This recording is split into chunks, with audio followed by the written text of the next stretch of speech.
everybody. Thanks very much for coming to this one of the big ANC seminars. We have about 10 per year, and we are very honored and pleased to have Professor Peter Little of Emory University for this seminar. Really, it's great that you're here. And you have read the introduction probably online, but let me just repeat a few key points. Peter Little is a professor of anthropology, the General Doctor Professor of Anthropology at Emory University, also director of the Global Development Studies Program. He has a great track record of research and teaching in African studies, and his research has been on Eastern Africa, as you have seen. And it's stunning what a variety of subjects and topics he has done. I mean, agro-pastoral societies, risk management in peripheral areas of Eastern Africa, ecological studies, policy studies also. He has done a lot of policy papers as well outside the direct academic sphere. It's stunning. I have done some research in agro-pastoral societies, but it pales into insignificance if I see Peter's record. So it's great to have you here on this in this session. Peter has published numerous articles, chapters, and books. A few of the good ones and the famous ones are, of course, The Elusive Granary, Herder, Farmer, and State in Northern Kenya of 1992 and reissued in 2009. And the award-winning book on Somalia, which is, of course, Somalia Economy Without State, which won the Emory Talbot Book Prize in 2003 of the Royal Anthropological Institute. So he is well established and highly respected in the field.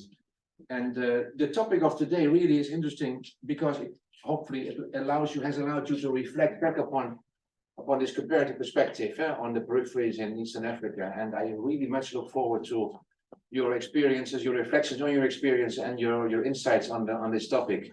It's a great topic also for discussing with experts and with other researchers, both online and here present.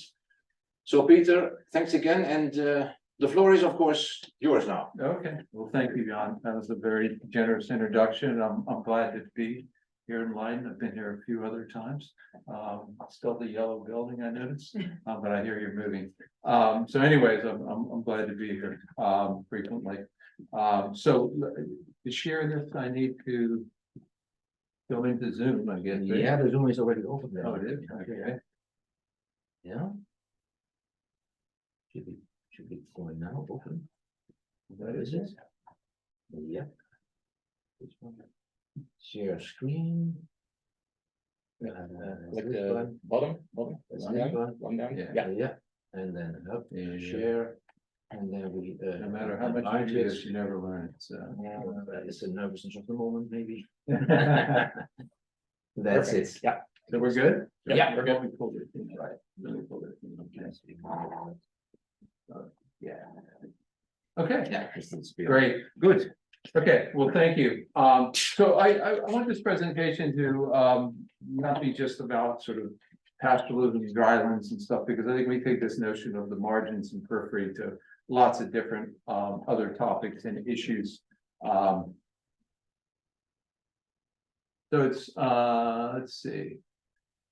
So, I use the word periphery, but as I'll argue, some of these issues, they're really core to what's going on. They're by no means peripheral in any sense of the world. And in the part of the world I work in, the Horn of Africa, drylands are more than 70% of the land. So it's anything not peripheral. And it's, you can take it across to West Africa or in other areas. You have enormous areas of drylands, and they're frequently mobile herding communities that are in those areas. So a little bit of this was, I think, as you hinted at, John, was is it going to be a little autobiographical, because it's sort of I jumped through some of my old slides and pictures and stuff, because it's been over 40 plus years of observing these kinds of things going on in the sort of what I call the drylands region, the so-called periphery. With many regime changes and a range of development experiments, initiatives, and policies that I've been able to observe. I think I've been extended to 45 minutes, so I was told I had 30, so I still leave out a lot of details. But as an anthropologist, we often don't like to use too much broad brush, and so we always want to, have numerous footnotes. But I am going to try to sort of raise some bigger questions, drawing on the site I know very well in northern Kenya, but also research Ethiopia, Somalia, Tanzania, and to a lesser extent, but also make some bigger points and hopefully raise some questions about what's going on, because I think there's a lot going on in these so-called drylands right now. Topics. So, this is just, it's not rocket science, but the region is enormous. The borders are enormous. And I always say with Somalia, one of its greatest resources is its geography. It sits right across the Middle East, Red Sea, and all of that has given it a lot of trade advantage, but it's also geopolitically a really significant piece of the world. What's also interesting to note here is that most of the drylands are along these margins in these areas, the capitals, Addis, Nairobi, and even Mogadishu's over here on the coast. So the extending of the sort of sovereignty and questions of state formation, you're moving out from the center to these kinds of peripheries along these margins, and I would even say South Sudan and all of that, parts of northern Uganda and the same. And as you know, those boundaries were created by the colonial states, and they often traversed important trading routes, and they often split communities in half. Welcome. So they're also highly artificial and in many ways descriptive. So I'm going to try to make 4 key points that describe dryland residents and their economies.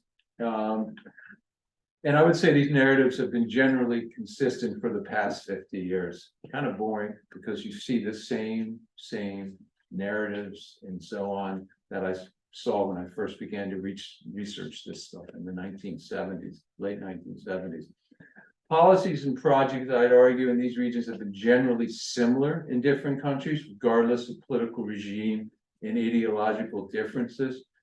Again, I'll travel across these different development eras to talk about the consistencies. I remember when I worked in Somalia, did research in Somalia, I was like, wow, I'm going to be in an area that's dominated by drylands that trace their heritage to a pastoral background so much, but the same old forced settlement projects, settlization projects, trying to control markets and all of this kind of fixed mobility, all of these kinds of things. And again, redundant, but the causes for development failures have really been consistent over time. And I'll, add a number of different kind of stories that I can add to this. And then I would say at the end, which is, I think this era of uncertainty that we're living in, especially related to climate, I think there's some lessons from this periphery of the drylands that are really that allow us to think about the future and also questions of dealing with uncertainty, and especially those livelihoods that have been dealing with this for a long time, and so on. So some of the narratives, remote from centers of power, main livelihood, pastoralism is seen as backward, anti-modern, symbol of non-modern, and that's always, you see that highlighted in so many of these narratives over time, well into the colonial period. Again, ethnic communities increasingly viewed as wards of humanitarian aid, potential threats to governments. As James Scott and others, states never liked mobile populations. My state doesn't like mobile populations. They're always going after homeless or anybody that doesn't have fixed residence. This is the US. But mobility has always been seen as threatening to the state. Again, the abusers of environment, which I'll get more into, this sort of desertification narrative has been a big push. And then this vacant and unused lands narrative. Again, you hear that frequently. Again, random mobility, hard to control, wandering from place to place, dryland residents. Again, free riders, smugglers along the borders, mistrusted, distrusted. And again, the remote from markets one that I find sort of comical in the sense that, I mean, Somaliland was basically settled by the British to ensure livestock market to Aden and Yemen and so on. So it was already highly commercial, highly marketed and so on. And then even the work I did in north central Kenya, I found like remnants of meat abattoirs, hides and skin factories that were set up during World War II by big international firms to supply troops and all that. And then this last one is conflict-ridden security threat, and that's clearly been heightened in the so-called war on terrorism and all of that, and the Horn being kind of in the center of that. And a lot of sub-Saharan Africa now is figuring in that narrative.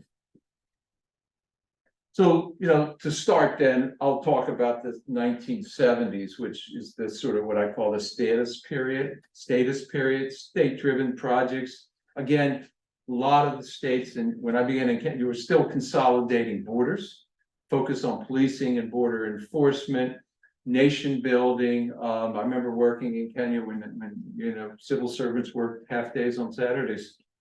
Nation building. I mean, it was again.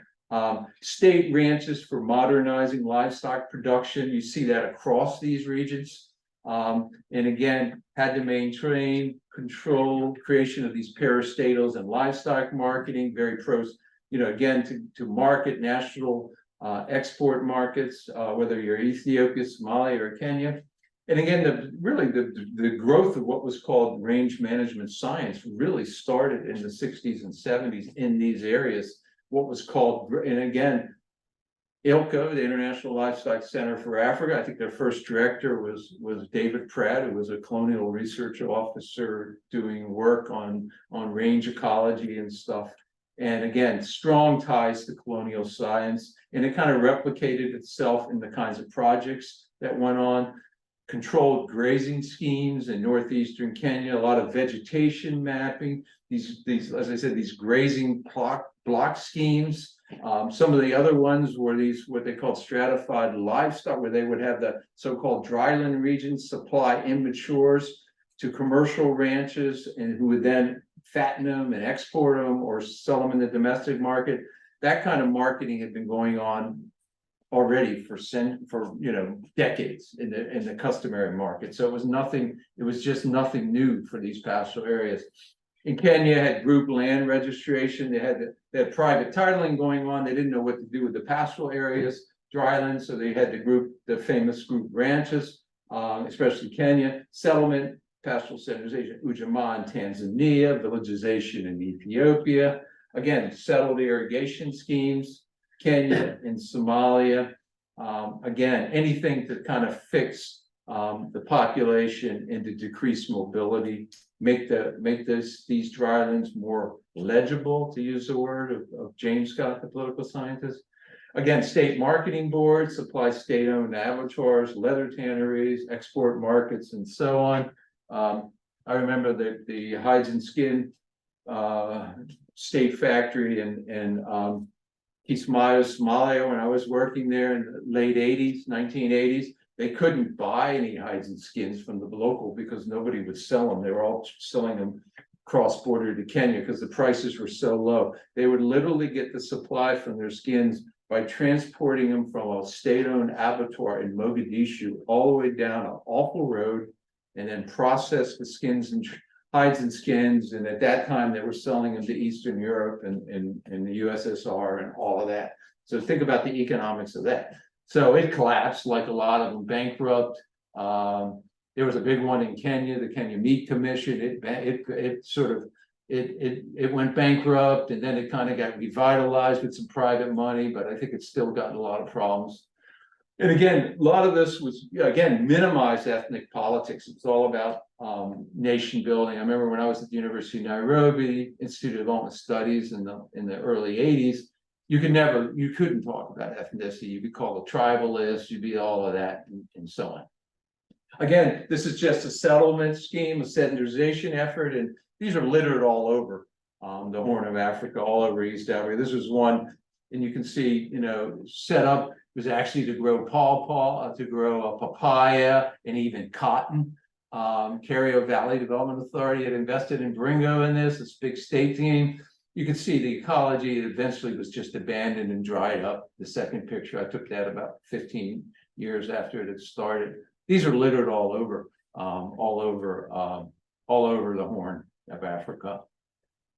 This is one that I got involved in just because I sort of the politics of it, and it's discussed is this sort of anti-desertification notion that the desert was creeping south and pastoralists were damaging the range and all. So this was the famous introduction of prosopis in the Horn of Africa. Afar region in Ethiopia, parts of Turkana, parts of Somalia, this fast-growing, what we call in the US mesquite. It's a thorny, not very palatable, but it does do it does cover vegetation rapidly, and it just went, in the area I work in Bringo, it just went wild everywhere over a 20-year period.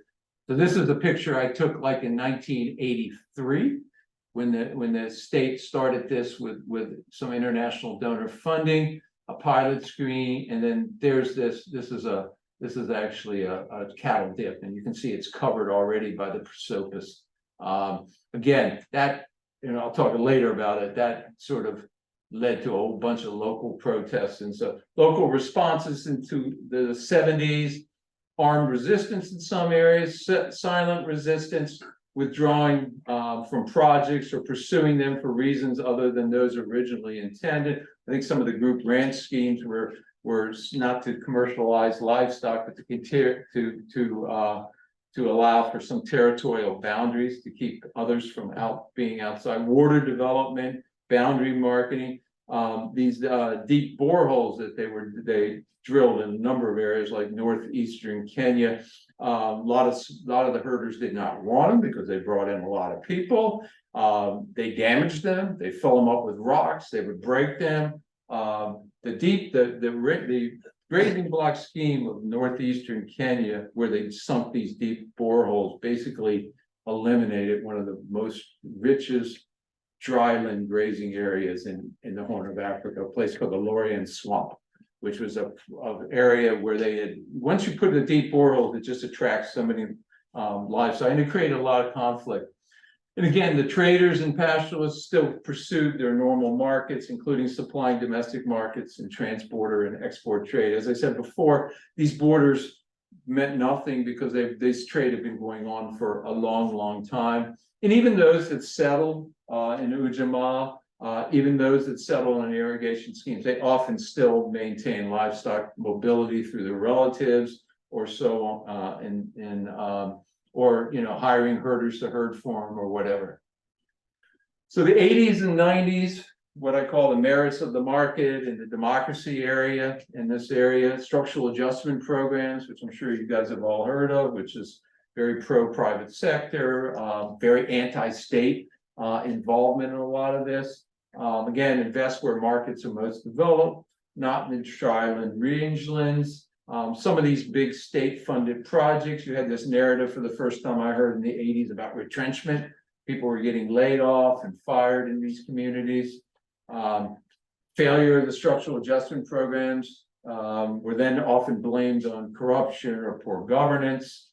And so multi-party politics, I mean, it sort of emerged throughout this region, but I'll speak to Kenya. It really came in like 1992 when the current president was forced to have elections. Kenya went to a single party state, I think in 1982, Kenya National, the KANU party, Kenya African National Union. And then it had to open it up. And when I talked about the 70s, you couldn't talk about ethnicity. Well, ethnicity exploded. I mean, literally, ethnicity was targeted and so on very heavily. Ethnic politics sharpened. And I'd say even throughout that region, but particularly in places like Kenya. And then the explosion of NGOs. Anyone that's worked a long time realizes that the NGOs by the late 80s and 90s with, because they were pro-private sector and anti-state, they really it's just phenomenal. And then international NGOs often became major supporters of pastoral development in these areas. Oxfam, Save Children, Mercy Corps, World Vision, you pick them. They're all involved and heavily in the dryland regions. Always took this picture I found. This is the old government complex in Marigot, Kenya, where I used to do my archival stuff. Ministry of Agriculture. The compound by the mid-90s had basically was all leased out to a NGO. It literally had sort of converted from a state to an NGO. So it was like I said, another whole world had opened up, a different sort of world in the structural adjustment. And again, this is now maybe now this photo I think is 25 years after the introduction of prosopis. And this is actually the same rangeland. You can see this is in 1980, and this is like 2005. These actually, a lot of my slides were used for a big legal case in Kenya that the community took to get to the government for introducing prosopis and all the damage it did to the range area in these areas ecology. This is the court case. This is 2006, where some of the community residents actually took goats and so on, toothless goats, because they're sugarless, they're sugary. They destroyed the goat's teeth and they're thorny and all that. They literally drove them down there. And of course, the Nairobi press kind of played on it, like, sort of like, but it was a case that they actually won. Didn't get as much compensation as they thought. 80s and 90s, again with the market. So this is, again, these areas have always been very rich in megafauna and biodiversity, the dryland, rangeland areas. But this was the development of a heavy dose of this community conservation, because these areas are very rich, as I said, in livestock. The Kenya Wildlife Services, conservation and wildlife tourism with partnerships grew. And that was not just in Kenya, but throughout the region, I would argue. And a lot of people would argue some of this was sort of a green grab. Conservation groups and others could use these partnerships to claim lands for wildlife. And again, the narrative you would hear by the big international donors and investors, wildlife tourism, community conservation was linking nature with business and markets. That was actually a phrase from USAID, I remember. And they invested in some of this. So what did some of this turn out? And the parts I work in North Central Kenya, they were pretty much turned into the conservation, very luxurious kinds of, $700 US a night kinds of conservation things. So if you compare it with the little camping stuff that was going on early in the 90s, and then look at what it looks like now in the 2010s and so on, it's a different world, very much so. Again, linking business and nature. So again, the indigenous minority political rights groups that I worked with, again, with the pastoral NGOs exploding in multi-party democracy, a number of these groups began to make claims for their lands and resources and so on that they had lost during the colonial period or even the post-colonial period. Administrative border contestations, decentralization brought services closer to communities, constitutional reforms in each of these countries, but it also further fragmented grazing areas and often created conflicts again over borders, very much so. A lot of times decentralization usurped local customary authorities, and you had this proliferation of elite gatekeepers, a local elite class that sort of negotiated all of the sort of community partnerships for wildlife and so on.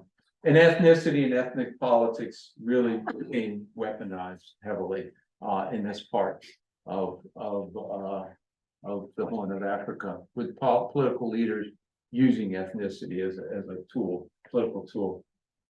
So again, as I said, there were periods where, like, almost every week you'd see a claim in the newspaper in Nairobi about some group either claiming separate identity or claims of land and so on.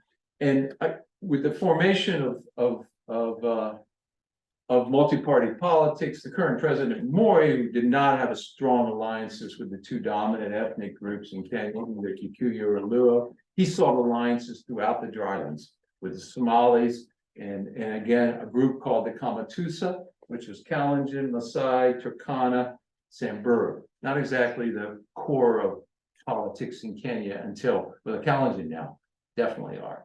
But again, and it was very similar to the to a party they had in the 1960s, very similar kind of alliance of these dryland residents to support to counter the large ethnic groups. So this was vastly different than the 1970s, because as I said, when I was, you did not talk about ethnicity, and all of a sudden it was everywhere. Again, political action was taken. You could argue in the Kenyan Constitution, if you were a minority group and could not get political representation, you could argue for a constituency. And so a number of these groups won court cases that awarded them political constituencies, which meant they got a member of parliament to represent them in Nairobi. This is a community of Maasai community. I worked with the El Chamas. They won the court case, they got this and that, but they never got their constituency the way it was set up. The electoral commission could be informed by judicial decisions, but the judicial decisions could not force them to create a constituency. Communities seek more benefits from wildlife conservation. Again, ethnic-based claims to ancestral lands exploded in this sort of period. And again, reduced border restrictions. Pastoralists took that on very heavily. The African Union in COMESA, the Common Market for Eastern and Southern Africa, they even got involved with trying to increase livestock trade and so on between these countries regionally. Now the development era, the 2000s and beyond, the current one we're in, I'm doing pretty good on time actually. The land investments, the land grabs, this whole notion of sort of frontier capitalism finally reaching the frontier, you found. Again, hyper-modernity, Vision 2030, all of these states had those kind of notions going on, no place for unmodern pastoralists, but there was a lot of interest in using that vacant land narrative to make basically massive land investments or apportion it out to foreign firms and so on to do this. Massive corridor projects to move resources out of drylands. You have the Lapsit project. You have a big corridor project based on Berbera in Ethiopia, Somalia. You got one based in, I think, in Dar again, and then obviously Southern Africa, West Africa, you have the same infrastructure push heavily. Again, little focus on local development. It kind of looked like the 1950s port facility, big infrastructure projects. Ethnicity still heightened. Ethnicity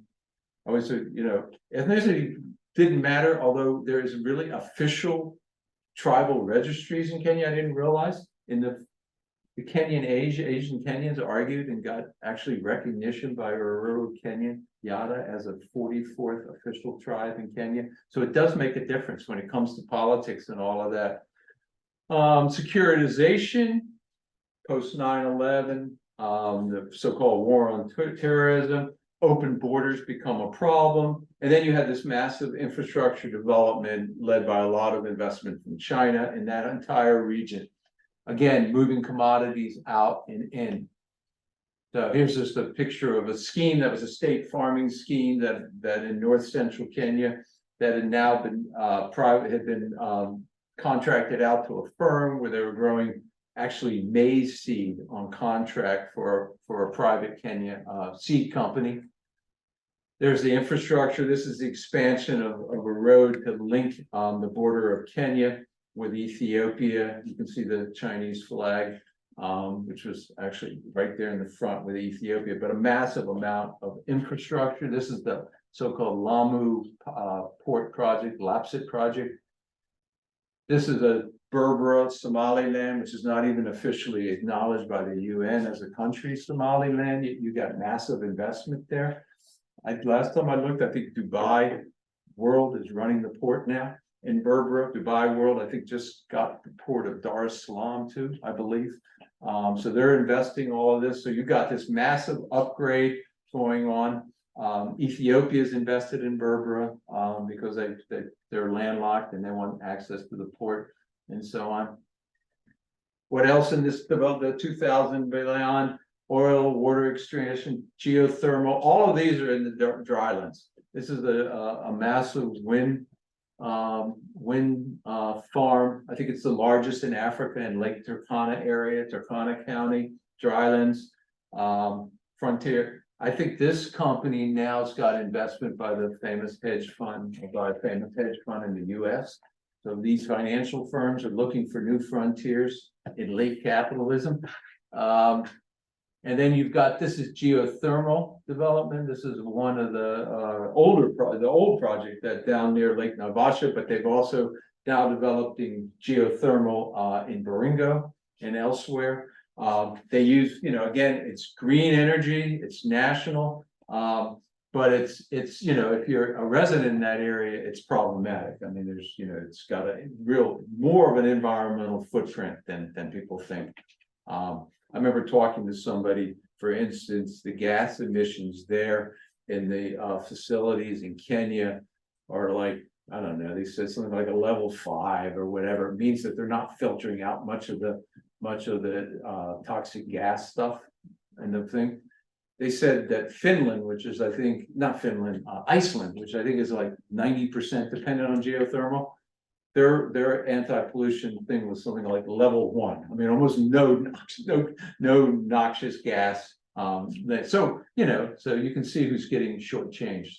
And then the big one, oil. This is Turkana, the Turkana oil project, which is again been off and on because there's no rail connection there. It's been trucked actually to be refined out, but it's also led to a lot of problems. And then these global value chains, like the livestock trade, has reached really deep into areas. This is along the Kenya-Ethiopia border. This is a postdoc that works with me, Waktoli Tiki. We were there right on the border. They're literally brought the scales down there. They're sourcing, I think it was 20 to 22 kilogram sheep, which will be shipped out within like 3 days to Saudi Arabia. This is the Hajj period where they're slaughtering there. And literally millions of animals, and they're the animals being loaded at Berbera to go across the Red Sea to Saudi and other markets. So again, value chains reaching well into this area. And then the 2030 vision, which all of these countries have. This is just a shot of Nairobi's notion of the vision. What they see, obviously, not a big place for the drylands in there. So again, case, a lot of the local responses, they've taken some of this narrative of participatory community-based development to heart. 2005, the Maasai claimed back the Amboseli National Park, which, if you know Kenya, it's one of their big money earners, that and the Maasai Mara. They said, that's our land we wanted. You've empowered us. You were giving us this and that. And it was quite a big deal. I mean, it had all the conservation people up in the arms and all this and that. The government at that time, Kibaki, was courting them. So he kind of played with them a little bit. They kind of backed off. But again, there's a lot of sort of taking the narratives that they've talked about conservation and turning it on. Oil extraction in Turkana has been blocked off and on. I'm not sure where it is now, slowed due to local protests. I know the wind project has been slowed and protested, the big Lake Turkana one. The courts ruled in favor of the Gabra and Turkana up there, that the land had been illegally taken without justification and all this and that, but it hasn't stopped the project. It's still generating electricity and so on.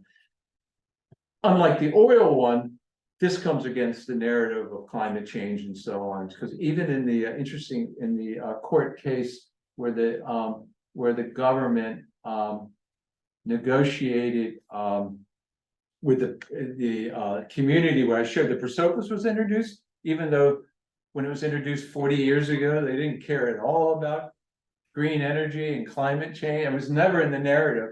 They use that literally in the court case, the government saying, well, this is, we've signed on the Kyoto Protocol. This is green energy, even though it's damaging the livelihoods of these people and so on.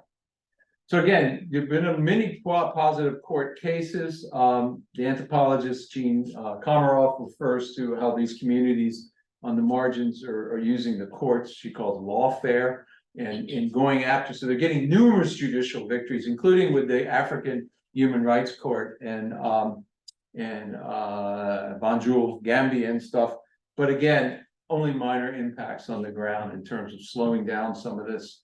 Wind, geothermal, and other court cases highlight green energy and impacts on climate change. And again, this creates additional changes, national, global versus local interest, and so on. Again, reasons for development failures, seeing like a pastoralist, you know, the same old stuff.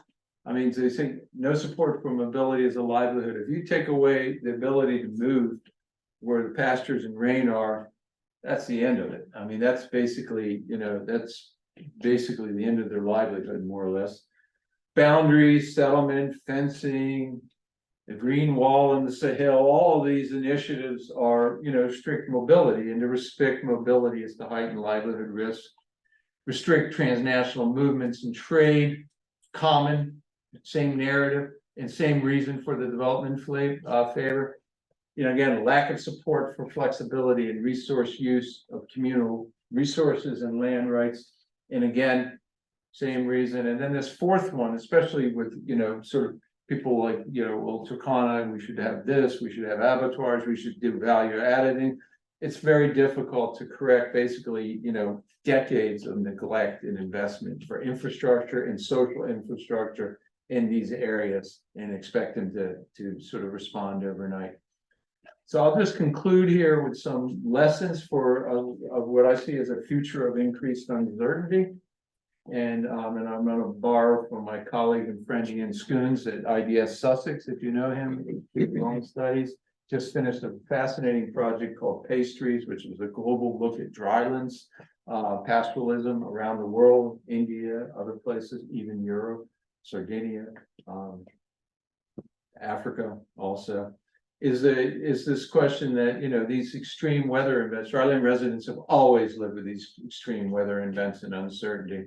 And in an environment, a disequilibrium environment, and we may be moving towards these kind of unpredictable weather extremes if we're not already at them.